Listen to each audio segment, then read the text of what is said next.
Hello friends, this video on P-block elements part 1 is brought to you by examfear.com. No more fear from exam. So objective of this lesson is to learn the general trend in the P-block elements. You have to understand the physical and chemical properties of group 13 and group 14. Please note, we'll be taking only group 13 and group 14 in this chapter. We'll understand the special behavior of boron and carbon. We'll define the allotropes of carbon. And we learn some important compound of boron, carbon and silicon. We'll also list some uses of the group 13 and group 14 elements and their compounds. So this is what we'll cover in this chapter.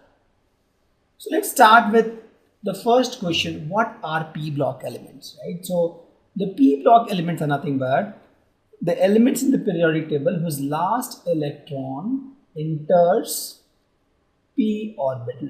Please note, the last electron enters p orbital. So if you see, this is the periodic table. The one in this side, little orange in color, these are my P block elements.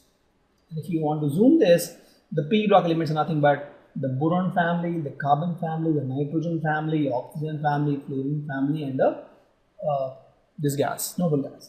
These are my P block element, that is group 13 to group 18. We'll discuss more about the P block elements in the next few slides and understand that P block element nothing but group 13 to group 18 elements. And why they are called P block elements? Because the last electron enters P orbital. We'll discuss more about this in the next few slides. But before we go through this chapter, let's understand why should we study P block elements? What are the applications of P block elements in our day-to-day life? So if you see the coal, which is used extensively to produce electricity in the villages, it is used to produce. It is used in the stoves to cook food.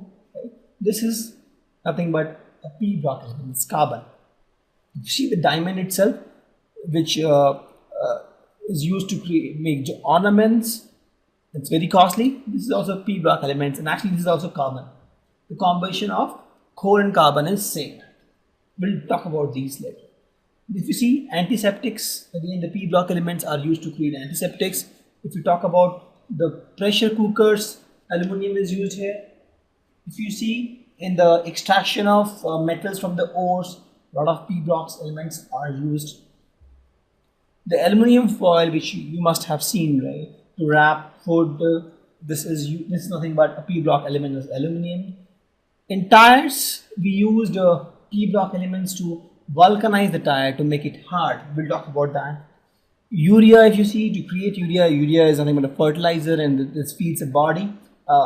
It is a reason why we have so much food, because this helps to increase the output of wheat and rice, vegetables. This is also made from P block elements. If you see the racket which we use to play tennis, these wires has to be hard, right? These wires which has to be hard. So here also my P block elements are used to make this wires hard. If you see the pencils, earlier the lead was used, now the graphite is used here, right? And they are also P block element. In fact, the lead was also P block element, and the graphite is also P block element. The lead is not used because that is harmful, and graphite is not harmful, so graphite is used. The utensils which we use in our home, the steel utensils, they are also made up of P block elements. The paints which we use to color our homes, they are also made of P block elements.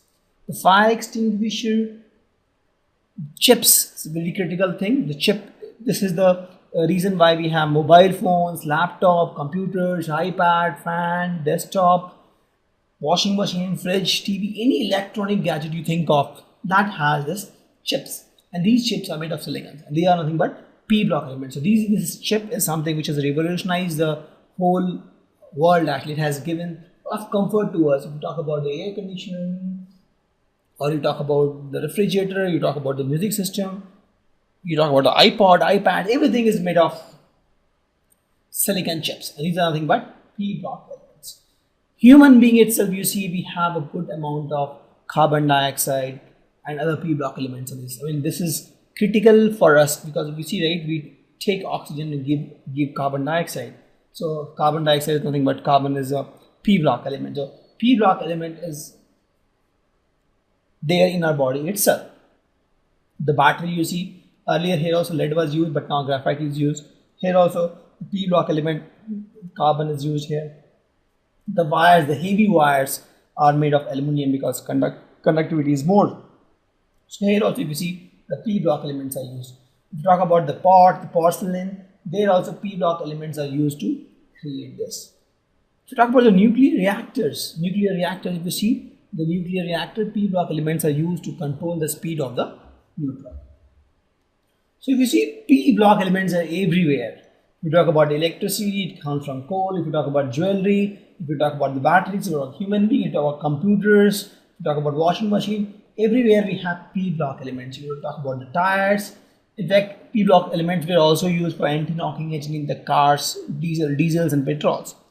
So if you see, p block elements are everywhere. So that is the need. There's a need for us to understand these p block elements, right? Because we use them extensively everywhere, from the kitchen utensils to the paints. A lot of places we use it, right? So it's good to understand these p block elements so that we can understand the behavior of this p block elements. So let's start with the properties of p block element. As I told, the last electron enters the p orbital, and if you see the p orbitals looks like this. So we have 30 days in the atom chapter where we have talked about the orbitals, the shape of the p orbitals, and if you don't understand these p orbitals, please watch my videos on the atoms where we discuss these shapes and size of the p orbital. If you see, the p orbitals can accommodate at the max 6 electrons, right? One here, one here, one. So 6 electrons it can accommodate, and that's why we have 6 groups there in the p blocks, correct? So if you see, the p orbitals can accommodate 6 electrons. And thus we have 6 groups, group 13 to group 18. This first electron, second, third, fourth, fifth, sixth. Right? So there are 6 electrons which a p orbital can accommodate.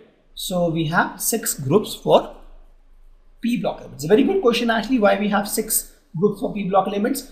For example, if you see for s block we had 2 groups, right? Group 1, group 2. Why? Because the s orbitals look something like this, and it can accommodate at the max 2 electrons. So it had 2 groups. When we talk about p blocks, p orbitals is like this, right? 3 p orbitals we have, px, this is py, pz. 3 p orbitals we have, and these 3 p orbitals can accommodate at the max 6 electrons. So we have 6 groups.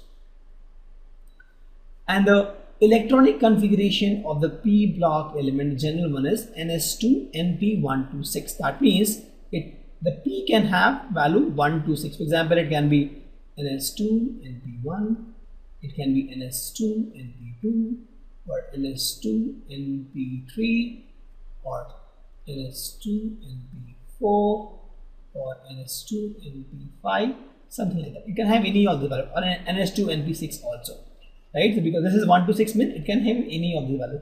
Write a general configuration. We wrote the general electronic configuration for a p block element is ns2 np6. If you see here, the last electron is entering p block, p orbitals, and that's why it is p block, correct? And the good part, you see in the s block we had only metals, but the unique part of the p block elements is that we have metals, we have non-metals, and we have metalloids also. We'll talk about this. If you see, the boron is a non-metal, the aluminum is a metal. We'll talk about these metal, non-metals, and metalloids in the next few slides. But just understand that in the p block elements, we have all metals, non-metals, metalloids, all exist together. This is a unique property that we have all metals, non-metals, and metalloid in one block.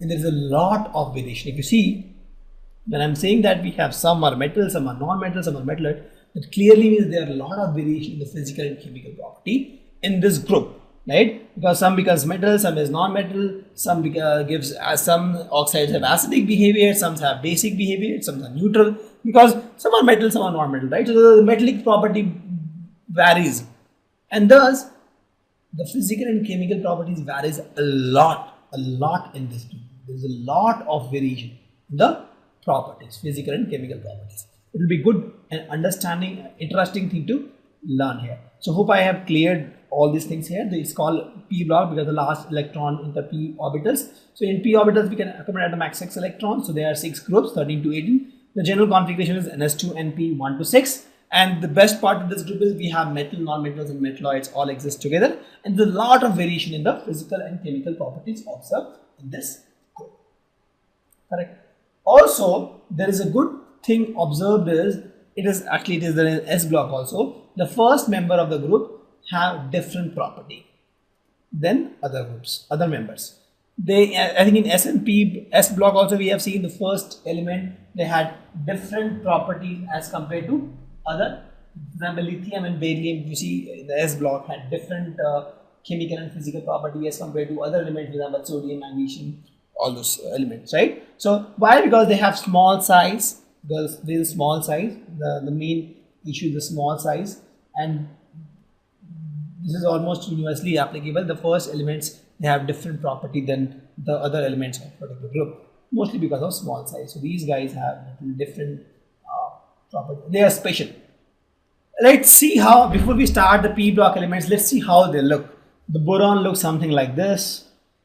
The aluminum looks like this. You must have seen this.